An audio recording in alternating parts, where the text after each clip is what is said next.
여러분 한 주간 동안 잘 지내셨습니까? 네. 많이 더워졌죠? 네.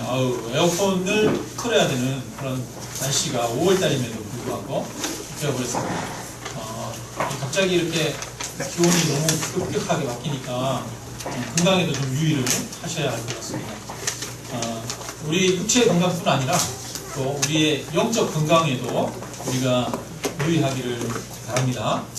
우리가 몸을 잘 관리해야 되잖아요. 먹는 것도 그렇고 또 운동하는 것도 그렇고 스스로 건강을 위해서 잘 관리해야 되듯이 우리의 영적 건강을 위해서도 스스로가 잘 관리할 필요가 있습니다. 여러분 말씀을 보고 또 주님 앞에 나오고 기도하고 예배드리고 하는 삶을 통해서 우리가 항상 내 마음을 하나님 앞에 건강하게 세워가시는 여러분들 되시기를 주님의 이름으로 축원합니다. 네. 여러분 영적으로 성경의 원리가 뭐냐면 내 영혼이 잘 된 것 같이 범사에 잘 된다는 거예요. 그죠? 우리가 영적으로 하나님과의 관계 속에서 우리의 심령이 든든하게 서 있을 때 우리의 삶 가운데도 평안이 있고 기쁨이 있고 또 모든 평등의 역사가 있는 것이지, 여러분 여러 가지 세상에서 열심히 살아가는 것만으로 우리가 이루어지는 것은 아닙니다. 그래서 우리가 우리의 삶의 중심을 하나님께로 향하고 바르게 흔들리지 않도록 바로 세우시는 저와 여러분들 되시기를 주님의 이름으로 축원합니다. 오늘 우리가 읽은 본문에는 예수님의 제자들 이름이 적혀 있습니다. 네. 성경에 보니까 12제자의 이름이 이렇게 딱 나오는데요. 12제자의 이름이 나오는 곳이 4군데 있어요. 다 이렇게 이름을 써놓은 데가 마태복음, 마가복음, 누가복음, 사도행전 이렇게 써 있습니다. 근데 이 12명의 이름을 이렇게 쓴 걸 보면 공통점이 있고 또 차이점이 있어요. 공통점 중에 한 가지는 뭐냐면 맨 첫 번째 나오는 사람이 베드로가 나온다는 거예요. 첫 번째는 4명은 거의 똑같아요. 순서가 조금 바뀔 수 있는데 베드로, 야고보, 요한, 안드레 4명이 나옵니다. 그리고 맨 마지막에 누가 나올까요? 가룟 유다, 예수님을 탄 자라. 베드로가 왜 가장 먼저 나올까요? 왜냐하면 베드로가 교회의 수제자였기 때문에, 예수님의 수제자였기 때문에 교회를 대표하는 사람이어서 가장 먼저 이렇게 나오고 있습니다. 근데 먼저 우리가 이 제자들에 대해서 살펴보기 전에, 각각에 대해서 살펴보기 전에 하나님의 관심, 예수님의 관심이 어디에 있었는지를 한번 우리가 생각해 보기를 원합니다. 여러분 예수님이 사역할 때 예수님 주변에는 사람들이 많이 있었어요.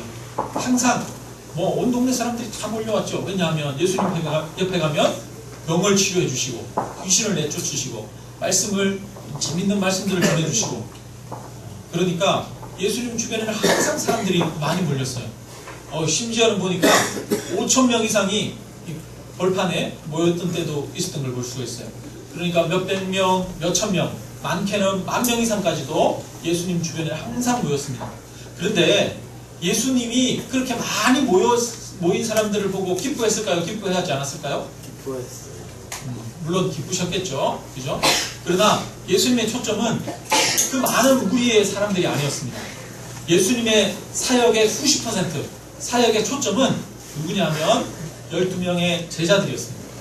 왜냐하면 예수님은 나중에 십자가에 죽고 본인이 부활하실 것을 아셨죠.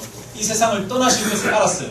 그래서 이 세상을 떠날 때 예수님을 대신해서 이 세상에서 예수님의 사역을 할 수 있는 사람들이 필요했습니다.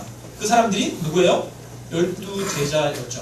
예수님의 사역은, 3년 동안의 사역은 이 제자들을 세우는 사역이었다라고 볼 수가 있어요. 그러니까 예수님에게는 많은 무리가 중요하지 않았습니다. 5,000명의 사람들이 와가지고 광야에서 예수님으로부터 떡을 받아서 배불리 먹었는데 그 다음에 그 사람들이 한순간에 다 떠나는 걸 볼 수가 있어요. 여러분 무리 속에 군중은 많이 모이기도 하지만 또 한꺼번에 떠나기도 합니다.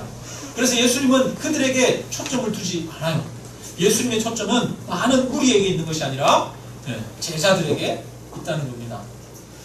그것처럼 오늘날 교회들도 보면 100명, 1000명, 10,000명, 크게는 10만 명까지 모이는 한국 교회가 있습니다. 그런데 여러분 얼마나 많은 무리가 모이는 것이 중요한 것이 아니라 예수님은 그 가운데 얼마나 많은 제자들이 있는지, 당신을 따르고 당신의 복음을 이 세상 가운데 실현하면서 살아가는 자들이 얼마나 많은지를 관심을 가지고 초점을 두고 있는 줄로 믿습니다.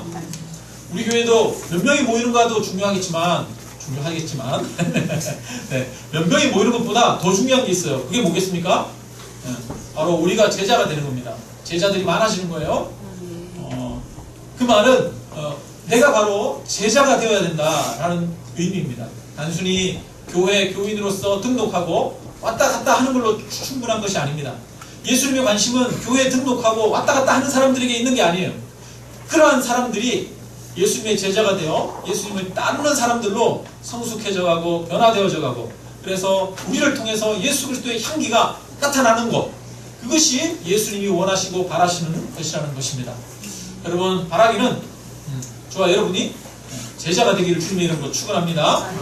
주님은 지금도 저와 여러분에게 기대하십니다. 제자가 되기를 기대하십니다.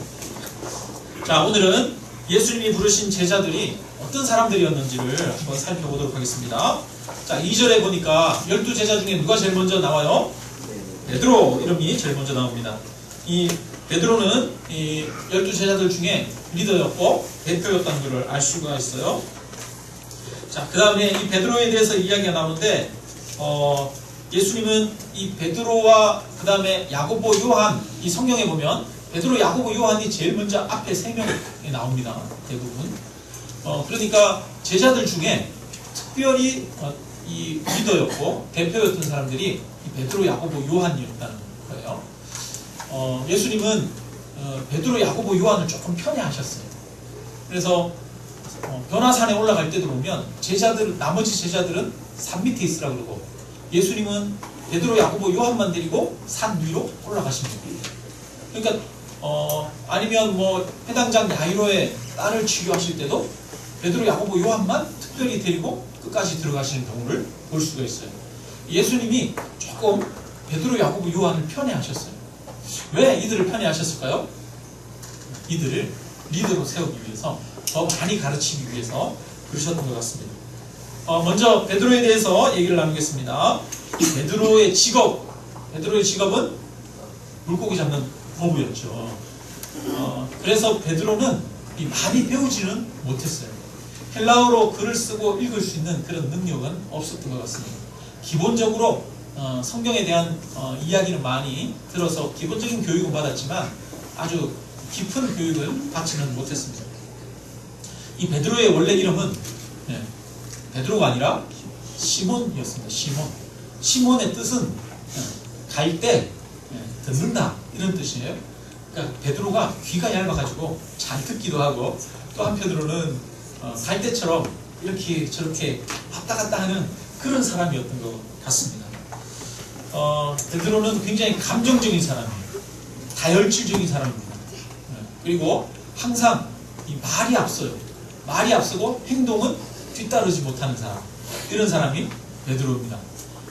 예수님이 오늘 이제 내가 십자가에 못 박혀 죽을 거야 그랬더니 베드로가 뭐라고 그러니까, 베드로가 너희가 나를 다 떠날 거야 그랬더니 베드로가 아닙니다.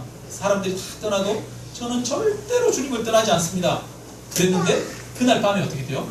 베드로가 예수님을 모른다고 3번씩이나 얘기하고 예수님을 저주까지 하지 않습니까? 예수님이 한밤중에 제자들이 갈릴리 바다에서 배를 타고 이렇게 갈 때 걸어서 그들에게 오셨어요. 그랬더니 처음에는 유령인지 놀라가지고 무서워 떨다가 제자들이 예수님 가까이 오니까 예수님인 줄 알고 기뻐했습니다. 그때 베드로가 예수님을 보고 기뻐가지고 뭐라 그러냐면, 주님이 맞으시면 저를 향해서 물 위로 걸어오라고 말씀해 주십시오 그래요. 그래서 예수님이 물 위로 걸어와라 그랬더니 베드로가 그 배에서 쭉 뛰어내려가지고 바다 위를 막 걸어갑니다. 물 위를. 근데 금방 이렇게 물 위를 걸어가다가 어떻게 되냐면, 바람과 바다를 보고 무서워 빠져가는지라. 처음에는 막 걸어가다가 금방 막 빠져가는 거예요, 무서워서. 그래가지고 주님 살려주세요 이러는 사람, 그 사람이 베드로입니다. 감정에 따라 막 왔다 갔다 흔들리는 사람, 즉흥적인 사람, 이런 사람이에요. 예수님이 제자들의 발을 씻겨줄 때 베드로가 말합니다. 주님, 제 발은 절대로 씻을 수 없습니다. 왜냐하면 그 당시에 발을 씻는 것은 이 가장 낮은 종들이 하는 거거든요. 그러니까 예수님이 제 발을 씻는다는 건 있을 수 없습니다. 그랬다가 예수님이 내가 씻어주지 않으면 나랑 상관없다. 그랬더니 제자가 그러면 온몸을 씻어주십시오 이러면서 막 금방 바뀌는 사람, 이런 사람이 이 베드로입니다. 굉장히 솔직하고 직선적이고 감정적인 사람, 그런 사람이에요. 그런데 그 이름 시몬이 베드로의 행동과 딱 맞죠. 갈대라고 하는 말이 딱 맞는 사람이에요. 근데 예수님이 베드로를 만났을 때 베드로에게 시몬이라 하지 않으시고 그에게 새로운 이름을 지어주십니다. 그 이름이 뭐예요? 베드로. 다른 말로는 게바라고도 하는데 베드로의 뜻은 반석이라는 뜻이에요. 반석. 돌이 건물에 이 주출을 놓을 때 그 반석이 되는 큰 돌, 흔들림 없는 돌, 그게 이제 베드로라고 하는 뜻입니다. 예수님은 시몬에게 찾아오셔서 너의 이름을 이제는 시몬이라 하지 말고 베드로라고 하자, 이렇게 말씀해 주시는 거예요. 베드로 안에는 여러 가지 약점이 있고 부족함이 있는데 예수님은 그 베드로의 약점을 보고 그를 판단하고 그를 부르시는 것이 아니라 그가 변화되고 새롭게 될 미래의 모습을 기대하시면서 그에게 새로운 이름을 불러주고 계십니다. 이처럼 주님은 저와 여러분에게 새 이름을 주시는 분이신 줄로 믿습니다. 하나님이 이 야곱을 만나셨을 때도 야곱에게 새 이름을 주죠. 원래 야곱의 뜻은 발 뒤꿈치를 잡다라는 뜻이에요. 그러니까 태어날 때부터 형의 발 뒤꿈치를 잡고 태어났거든요. 인간적인 방법과 술수를 사용해가지고 살아가는 사람. 그래서 야곱은 속이는 자였습니다. 그런데 이 야곱의 뜻이 속이는 자, 이런 뜻이 있는데 하나님이 이 야곱의 이름을 바꿔주십니다. 너의 이름을 이제는 다시는 야곱이라 하지 말고 뭐라 하리라? 이스라엘이라 하리라. 이스라엘은 하나님이 다스린다 라는 뜻이에요. 그러니까 그동안에는 자기가 편법을 써서 자기 방법대로 자기 수단대로 살아가는 사람이었는데 이제는 하나님이 다스리는 대로 하나님께 순종하면서 살아가는 사람으로 바뀌었다라고 선포해 주십니다. 그러므로 하나님은 지금도 저와 여러분에게 새 이름을 주시는 분이신 줄로 믿습니다. 아멘. 하나님은 저와 여러분의 약점을 보는 것이 아니라 저와 여러분의 미래의 모습을 보시고 가능성을 보시고 새 이름을 주십니다. 시몬이 아니라 갈대가 아니라 베드로, 반석이라고 그렇게 말씀하고 계십니다. 보라, 이전 것은 지나갔으니 새로운 피조물이라고 말씀하십니다. 여러분, 저와 여러분의 과거의 모습을 보면서 우리 스스로를 낮게 평가하지 마시기를 바랍니다. 하나님께서는 저와 여러분을 변화시켜서 하나님의 영광을 나타내고 하나님의 뜻을 이룰 자로 아름답게 만들어 가실 줄로 믿습니다. 그래서 지금도 주님은 저와 여러분을 바라볼 때 그러한 시선으로 바라보는 거예요. 아름답게 변화될 모습으로 바라보고 이름까지도 그렇게 씌워주시는 거예요. 그러므로 우리는 서로 안에서 끊임없이 가능성들을 바라볼 수 있어야 될 줄로 믿습니다. 그 다음에 베드로 다음으로 나오는 사람이 이제 형제 안드레예요. 베드로와 안드레는 형제입니다. 곤드레가 아니라 안드레예요. 이 안드레는 원래 예수님을 제일 먼저 만났던 사람이에요. 원래는 세례 요한의 제자였습니다. 그런데 세례 요한 곁에 있다가 예수님을 만났는데 세례 요한이 예수님을 보고 저분이 메시아다 이야기를 하니까 이 안드레가 그 예수님의 제자가 되어서 이제 따라가기 시작했어요. 그래서 예수님이 메시아라는 것을 알게 되었어요. 그래서 그 다음에 형제 베드로에게 가가지고 내가 메시아를 만났다 그러면서 메시아를 소개해주는 사람입니다. 성경에 보면 이 안드레는 다른 사람들에게 예수님을 소개해주는 역할들을 많이 하는 것을 볼 수가 있어요. 이 사람들 중에도 그런 사람 있잖아요. 보면 참 다른 사람들을 소개해주거나 교회를 소개하거나 소개하는 역할을 참 잘하는 그런 분들이 특별히 또 있는 걸 볼 수가 있어요. 이제 안드레가 그런 사람이었는데 한편으로 안드레는 좀 소심한 사람이에요. 그리고 시키면 시키는 대로 잘 하는 사람, 그런 사람이에요. 예수님이 광야에서 5,000명의 사람들이 모여있는 걸 보고 제자들에게 말합니다. 야, 저 사람들 배고픈데 야, 니네가 먹을 걸 좀 줘라. 그랬더니 좀 계산이 빠른 제자들은 뭐라고 그러냐면 예수님 앞에 와가지고 예수님 저 사람들 다 먹이려면 200데나리온 되는 떡이 필요한데 수천만 원어치 떡이 필요한데 그 떡을 지금 어디서 구입하고 돈은 어디서 있습니까? 막 이러면서 예수님한테 따지는 사람이 있어요. 아마 누가 따졌을까요? 계산이 빠른 사람들이 따졌을 것 같아요. 근데 예수님이 니네가 먹을 걸 줘라 그랬더니 먹을 거를 주려고 찾으러 가는 사람이 있어요. 그 사람이 누구? 안드레. 안드레가 조그마한 아이가 가지고 있는 보리떡 5개, 물고기 2마리를 예수님 앞에 가져옵니다. 예수님, 여기 보리떡 5개랑 물고기 2마리 있는데 이게 이 사람들 다 먹이는데 얼마나 도움이 되겠습니까? 그러면서 이거 있어요. 그러면서 이걸 드리는 거예요. 그러니까 예수님이 뭔가 시키면 잘 시키는 대로 그냥 잘 하는 사람이에요. 근데 생각이 깊거나 빠릿빠릿하진 않아. 그러면서 꿈과 스케일이 크지는 않아요. 근데 자기가 할 수 있는 일을 성실하게 잘 감당하는 그런 사람이 이 안드레였습니다. 그리고 그 다음에 나오는 사람이 누구냐면 세베대 아들 야고보와 요한이 나오는데요. 성경에 보니까 야고보와 요한이 야고보가 한 명이 아니에요. 우리 한번 봅니다. 성경 보니까 2절에 누가 있습니까? 2절에 그의 형제 안드레와 세베대의 아들 야고보와 이렇게 말해요. 근데 3절에 보니까 또 다른 야고보가 나와요. 누구예요? 알페오의 아들 야고보. 그러니까 야고보라고 하는 이름이 되게 많은 거예요. 게다가 그 당시에 유다라고 하는 이름도 많고 같은 이름이 되게 많아요. 그러다 보니까 이 이름이 같은 사람들을 구분 짓기 위해서 어떻게 하냐면 누구의 아들 이렇게 이야기를 합니다. 그래서 알페오의 아들 아니면 세베대의 아들, 구약 성경에는 보면은 누구의 손자, 누구의 아들 그렇게 해가지고 할아버지까지 이야기하는 경우도 있어요. 이름이 같으면 할아버지까지 이야기해가지고 그 사람을 구분하는 거예요.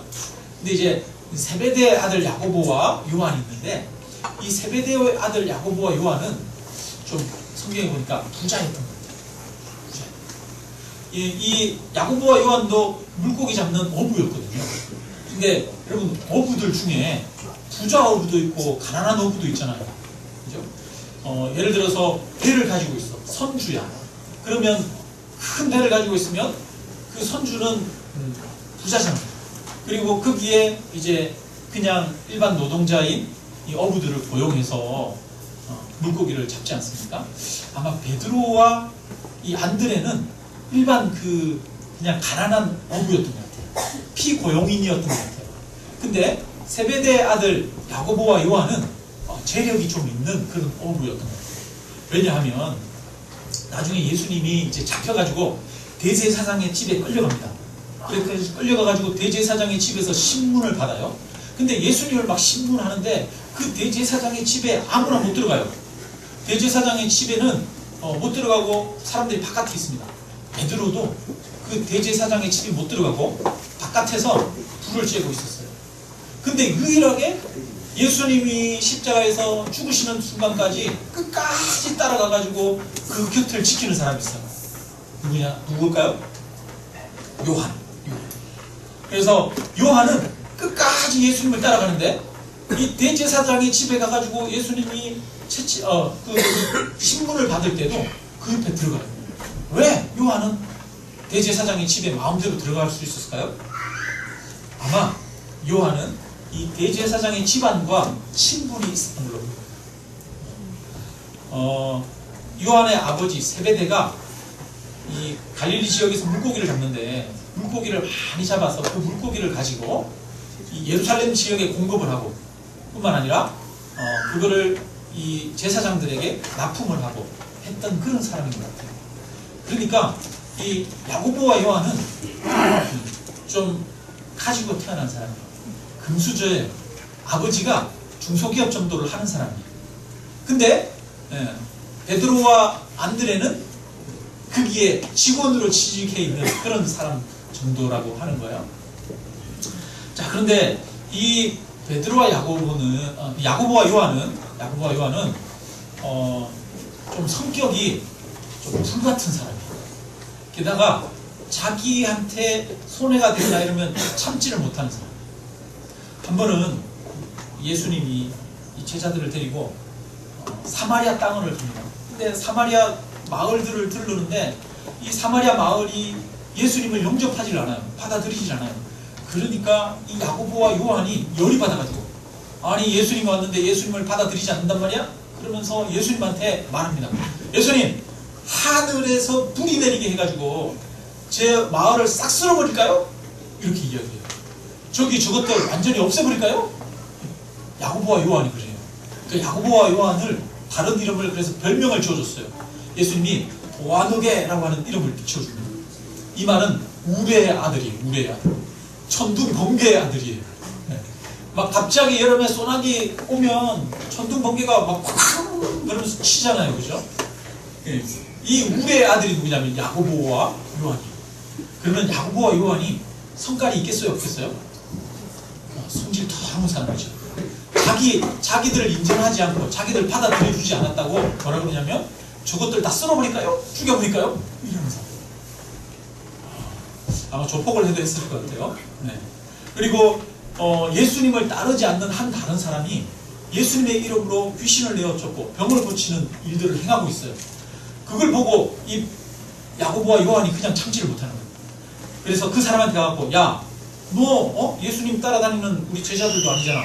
근데 네가 무슨 권리로 예수님의 이름을 가지고 병자를 고치고 있어? 예수님의 이름 사용하지 마.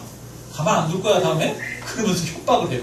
그래서 예수님의 이름으로 귀신을 내어쫓는 사람 못하게 했습니다. 우리가 그러면서 예수님한테 막 이야기를 하는 거예요. 그러니까 이 자기 이익이나 손해나는 걸 굉장히 싫어하는 사람, 자기 권리가 침해당하는 것을 싫어하는 사람. 게다가 이 야고보와 요한은 권력에 대한 야욕이 있는 사람이에요.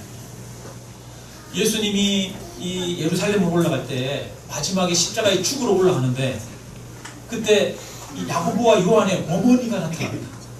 야고보와 요한의 어머니가 예수님한테 와가지고 예수님, 당신의 나라에 들어갈 때 우리 아들 야고보와 요한을 한 명은 오른쪽에 한 명은 왼쪽에 세워주십시오. 그래요. 그러니까 여러분 치맛바람이 우리나라만 있는 게 아니에요. 네, 치맛바람의 역사는 언제부터 있었어요? 여러분 초대교회 시절부터 있었어요. 야고보의 어머니가 와가지고 예수님한테 와가지고 우리 아들 야고보 요한 오른쪽 왼쪽에 세워주십시오. 오른팔 왼팔 삼아주십시오. 이렇게 이야기를 하는 거예요. 그러니까 그 이야기를 듣고 제자들이 난리가 났어요. 그러니까 야고보 요한은 야욕이 있는 사람이에요. 권력에 대한 야욕이 있는 사람, 꿈이 있는 사람. 근데 가만히 생각해 볼 필요가 있어요. 근데 초대교회에 있어서 이 12제자 중에 그 가장 중요한 제자가 누구라고요? 베드로, 야고보, 요한. 베드로, 야고보, 요한의 기질을 보면 자기 이익에 밟고 막 앞으로 나서기를 좋아하고 그 다음에 높아지려고 하는 그런 야망을 가지고 있고 이런 사람들이에요. 그러면 여러분 앞으로 나서려고 하는 이런 베드로의 기질, 여러분 이런 기질은 무조건 나쁩니까? 나쁘지 않습니까? 무조건 나쁜 거 아니라는 거예요. 야고보처럼 권력을 추구해요. 높아지려고 해요. 인정받으려고 해요. 야고보 요한이. 여러분 높아지려고 하고 인정받으려고 하고 앞에서 다른 사람들이 이끌려고 하는 이런 기질이 나쁩니까? 좋습니까? 나쁘지는 않아요. 왜냐하면 예수님께서 이들의 기질을 사용하는 거예요. 이들이 12명의 제자들 중에 3명, 앞에 있는 3명이 될 수 있었던 이유가 왜 그렇겠습니까? 저는 가만히 성경을 보니까 이 제자들이 가지고 있는 기질이 그런 거예요. 그래서 예수님은 이들의 기질을 사용하는 거예요. 이들의 기질을 사용해요. 근데 그대로는 사용할 수 없죠. 그대로 사용하면 상처 주고 많은 아픔들이 있기 때문에 이들의 기질을 버리게 하는 것이 아니라 이들의 기질을 보완하게 해서 성숙하게 해서 예수님께서는 이들을 사용하시는 것을 볼 수가 있습니다.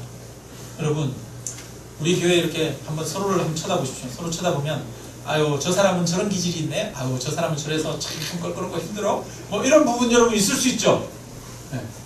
근데 여러분 그런 부분들이 없으면 안 돼요. 우리에게 있는 그런 기질들을 하나님께서는 없애려는 것이 아니에요. 없애는 것이 아니라 성수시켜서 그런 기질들도 사용하시더라 라고 하는 거예요. 그러니까 여러분 나는 내가 이 기질들을 다 버려야 돼 이렇게 생각하지 마시기를 주님의 이름으로 축원합니다. 아멘. 네. 저 사람은 저런 기질 때문에 정말 문제야 저거 없애야 돼 이렇게 생각하지 마시기를 주님의 이름으로 축원합니다. 하나님은 우리의 기질을 사용하시는 거예요. 그래서 내가 가지고 있는 기질이 좀 변화되고 성숙할 필요가 있는 것이지 없애야 되는 것이 아니다 라는 것입니다. 그 다음에 이제 다 살펴보기는 힘들고요. 다음으로는 도마를 한번 살펴봅니다. 여러분 도마의 이름은 디두모라고 다른 이름으로 디두모라고도 별명이 있었어요. 디두모는 쌍둥이라고 하는 말이에요. 도마가 아마 쌍둥이 형제가 있었던 것 같습니다. 그래서 그런지 왜 그런지는 모르겠지만 도마는 좀 냉소적인 데가 많고 좀 사람을 쉽게 믿지 못하는 그리고 누군가에 대해서 권력에 대해서 좀 항상 경쟁적인 관계에 있고 비아냥 부리는 그런 사람이었던 것 같아요. 예수님이 이제 죽으셨다가 3일 만에 부활하셨다는 이야기를 다른 사람한테 들었어요. 그 이야기를 듣고 도마가 뭐라고 그럽니까? 야, 죽었다가 부활해? 있을 수 없어. 나는 예수님의 옆구리에다가 손을 넣어서 만져보지 않고는 못 믿어. 라고 이야기했던 사람이 이 도마. 도마는 매사에 의심이 많았던 사람. 그리고 심지어는 예수님이 야, 예수님이 부활하셨어. 그러면 야, 나는 그 옆구리에다가 손을 넣어봐야 돼. 이런 얘기 참 사실 하기 힘들잖아요. 그죠?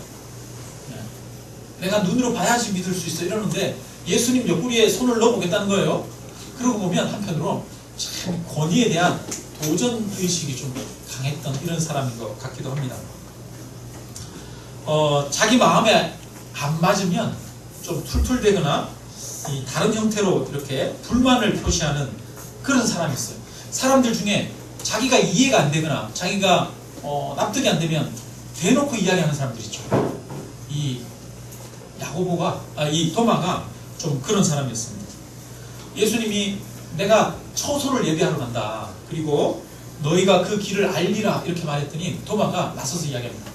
아니 우리가 그 길을 어떻게 압니까? 가르쳐 주지도 않았는데. 그러면서 예수님한테 막 따져요. 그러니까 예수님한테 잘 따지는 사람이 누구냐면 이 도마예요. 그 다음에 마태가 있습니다. 마태는 이 마태복음을 기록한 사람인데 마태의 다른 이름이 레위입니다. 레위.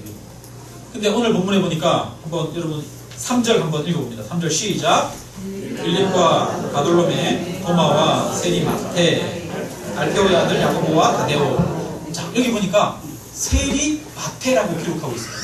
다른 성경에 보면 마태를 기록할 때 세리라고 하는 말을 더 붙이지 않았어요. 근데 이 마태복음은 누가 썼을까요? 마태가 썼어요. 마태복음 마태가 썼는데 마태가 자기 이름 앞에다가 세리 마태 이렇게 썼어요.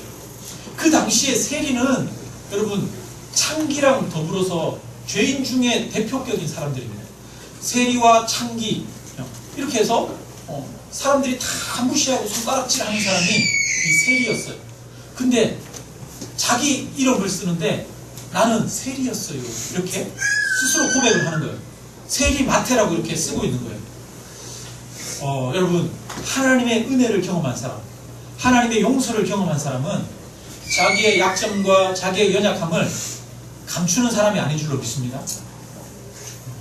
자기의 연약함을 있는 모습 그대로 인정해요. 중요한 것은 여러분 내가 나를 포장하고 있는 것처럼 꾸미는 것이 아니라 중요한 것은 나의 약점이 드러나지만 나의 부족함과 어리석음과 약함에도 불구하고 나를 받으시고 안으시고 사랑하시는 하나님의 은혜가 중요하기 때문에 하나님을 드러내고 하나님을 나타내기 위해서 자신의 약점까지도 기꺼이 나타내고 보여줄 수 있는 사람이 바로 마태였다는 거예요. 바로 이런 사람이 은혜 받은 사람인 줄로 믿습니다. 여러분 우리 안에 약점이 있을 때 약점을 지나치게 가리려고 하지 마시기 바랍니다. 하나님이 우리는 약점을 드러내지만 하나님이 저와 여러분의 약점을 가려주시고 그것을 통해 하나님이 영광 받으실 줄로 믿습니다. 자, 이 마태는 세금을 걷는 사람인데 근데 다른 이름으로 레위라고 해요. 이 말은 마태가 레위인이었어요.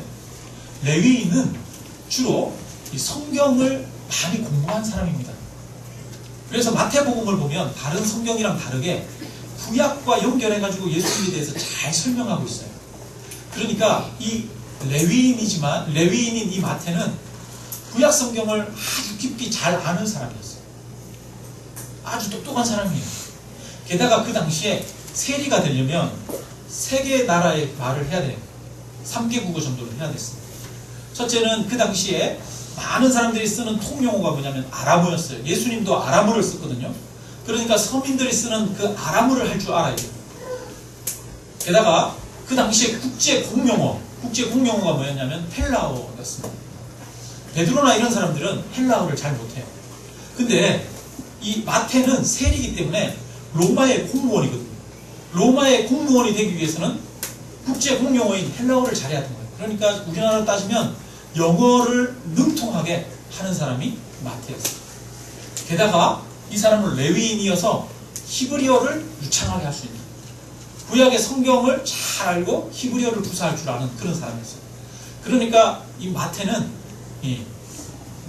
민족 반역자이네요. 그 당시에 이 우리나라로 따지면 일본의 앞잡이, 그러니까 세금을 걷어가지고 로마에다가 세금을 상납하는 사람, 그러면서 세금을 내다가 상납하면서 자기 것도 좀 이렇게 챙기는 이런 사람, 그런 사람이 이 마태인데, 사람들로부터 일본의 앞잡이, 로마의 앞잡이라고 손가락질 받던 이 마태였습니다. 그런데 한편으로는 이 사람이 굉장히 큰 지식인이었다. 공부를 많이 한 사람이었어요. 그런데 이 제자들 중에는 이 마태와 상극인 사람들이 있어요. 그 사람이 누구냐면 가나나인 시몬입니다. 누가복음에 보면 이 시몬을 누구라고 얘기하느냐면 셀롯인 시몬 이렇게 말해요. 셀롯 다른 말로 하면 젤롯 땅인데, 이 젤롯 땅은 열심당원이라고 합니다. 열심당원. 그러니까 이 사람 그 당시에는 우리나라도 보면 일제시대 때 다양한 사람들이 있었죠. 일제시대 때 일본의 앞잡이가 되어서 민족 반역자인 사람들도 있었지만, 또 나라를 되찾기 위해서 독립운동을 하는 사람들이 있었죠. 그처럼 이 당시에 독립운동을 하는 사람, 그 사람들이 열심당원입니다. 이 사람들은 항상 칼을 품고 다녀요. 그러면서 요인을 암살하거나 그리고 민족에 대해서 반역한 사람들을 처단하는 그런 일들을 한 거예요. 항상 무력 항쟁을 하고 이스라엘의 독립을 꿈꾸는 민족주의자들, 이런 사람들이 이 셀롯인입니다. 근데 이 시몬이 바로 이런 사람이었다는 거예요. 여러분, 이런 사람은 꿈과 이상이 높아요. 대신에 뭐가 부족하냐면 현실 감각이 부족해요. 그러니까 세상에서 다른 사람들이랑 이렇게 잘 어울리고 살아야 되는데, 자기가 옳다라고 하는 거 있으면 그거를 절대로 굽히지 않는 사람. 우리나라를 회복시키기 위해서는 무력 항쟁이라도 해야 돼, 그러면서 온갖 핍박이 있고 어려움이 있더라도 반드시 독립을 위한 그 싸움을 싸워나가는 사람, 이런 사람들 있잖아요. 그런 사람이 누구냐면 이 시몬입니다. 셀롯인 시몬. 근데 한편으로 이런 사람은 좀 어려워요. 그죠? 다루기가 쉬울까요? 쉽지 않을까요? 다루기가 쉽지 않아요. 그런 사람 있잖아요. 자기 고집 강한 사람, 옳고 그름이 분명한 사람, 이런 사람 있잖아요. 다루기가 참 쉽지 않아요. 현실 감각은 별로 없고, 이상과 꿈은 없고, 이런 사람. 근데 여러분 가만히 보십시오. 저는 이 성경을 보면서 참 놀라운 것은, 예수님이 제자들을 부르셨는데 그 제자 중에 세리 마태가 있다는 거예요. 세상 사람들이 다 손가락질하고 죄인 취급하는 세리 마태가 있어요. 그리고 민족 반역자예요. 그런데 그 예수님의 제자 중에 또 누가 있어요? 시몬이 있어요. 열심당원, 독립운동가, 이런 시몬이 있어요. 여러분, 이 세리 마태랑 시몬이랑 잘 어울릴까요? 어울리지 않을까요? 전혀 안 어울릴 것 같잖아요. 근데 이 사람들이 예수님 안에 함께 있다는 거예요. 여러분, 고용인과 피고용인이 함께 있어요. 야고보와 요한과 베드로와 안드레가 함께 있어요. 그러니까 여러분, 교회 안에는 진보와 보수가 함께 있는 것이 바로 교회죠. 교회 안에는 가난한 사람, 부자가 함께 있는 것이 교회인 줄로 믿습니다. 예수님의 제자들을 보면 참 다양한 사람들이에요. 예수님은 그 다양한 사람들을 다 부르셨다는 거예요. 그래서 교회는 같은 부류의 사람들이 모이는 곳이 절대로 아닙니다. 주님은 각양각색의 다른 사람들을 부르셔서 그들의 장점과 재능들을 사용하셔서 하나님의 영광을 나타내게 하십니다. 그러므로 우리가 서로의 다름과 부족함을 인정하고 있는 모습 그대로 우리가 한 공동체를 주님 안에서 이루기를 주님의 이름으로 축원합니다. 그래서 중요한 것은 자기 개성과 자기 사고와 이게 중요한 게 아니에요. 가장 중요한 것은 뭐예요? 오직 예수 그리스도예요. 예수 그리스도가 중요하게 되어질 때 교회는 하나가 되어질 수 있고, 예수 그리스도가 중심이 되어질 때 온전히 연합할 수가 있는 것입니다. 서로의 차이점을 품을 수 있는 것은 오직 우리의 구원자 되시는 예수 그리스도가 있어야 되는 거예요. 마음에 예수 그리스도가 중심이 없으면 거기는 온전한 연합과 사랑을 하나를 이루기가 힘든 것이죠. 그래서 예수님이 이런 제자들을 부르셨다는 것을 기억하기를 주님의 이름으로 축원합니다. 마지막으로 가룟 유다. 근데 가룟 유다는 예수님을 판 사람이잖아요. 근데 그는 가룟이라고 하는 지역에 사는 사람이었어요. 여기는 어디냐면 이스라엘의 제일 최남단 브엘세바에서 좀 더 남쪽에 있는 동네 사람인데, 예수님의 제자들 대부분은 갈릴리 저 북쪽의 사람들이거든요. 근데 이 가룟 유다는 저 남쪽의 사람이었어요. 그러니까 예수님의 제자들은 지역에 대해서도 차별이 없었어요. 근데 이 사람이 했던 역할이 뭐냐면 돈을 맡았어요. 예수님은 제자들이 12명이니까 매일 밥도 먹어야 되고 뭐 일도 해야 되니까 재정이 필요하겠어요? 필요하지 않겠어요? 돈이 필요하죠. 재정이 필요했어요. 그래서 누군가 후원도 해주기도 하고 그랬습니다. 그래서 그렇게 받은 후원금이나 이런 것들을 관리하는 역할을 누가 했냐면 이 가룟 유다가 했어요. 근데 가룟 유다가 재정을 관리했다는 것은 우리에게 주는 여러 가지 시사점이 있습니다. 첫째는 거기에 재정을 전문적으로 관리하는 누가 있었냐면 세리마태가 있었잖아요.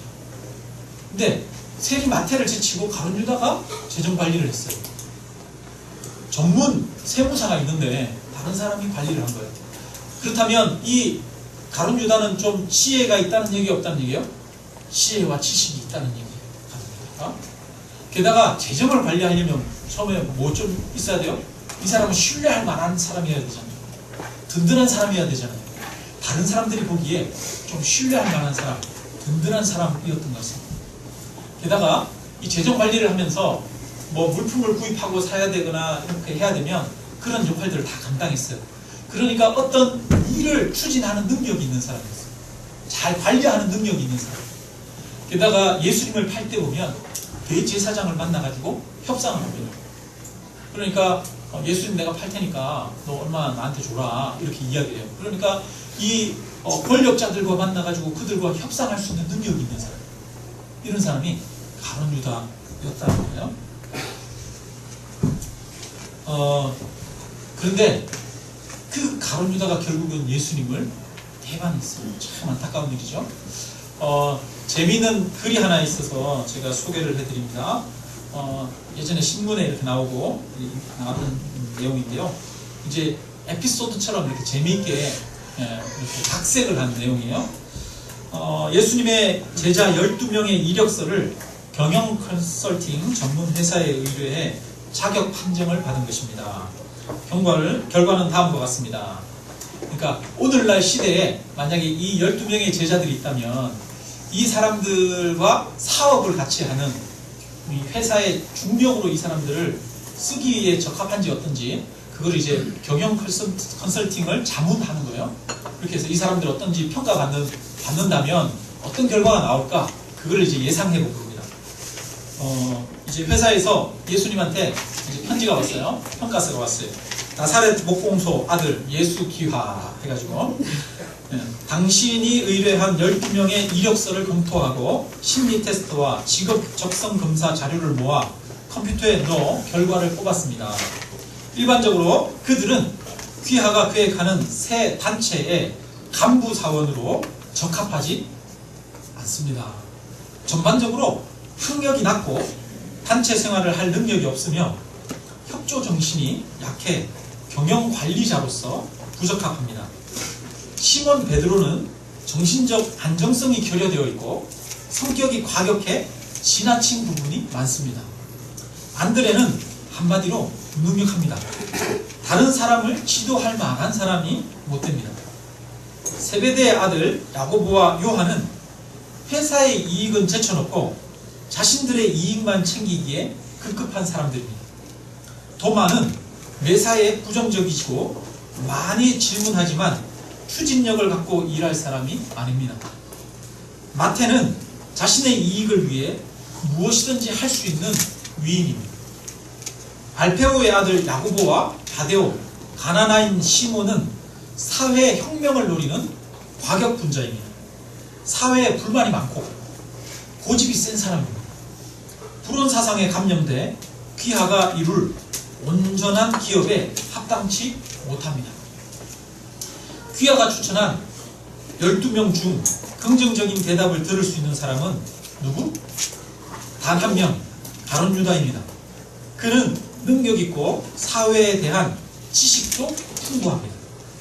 경영 감각이 있고 상류층 사람들과 교제할 수 있는 예의와 기품도 갖추고 있습니다.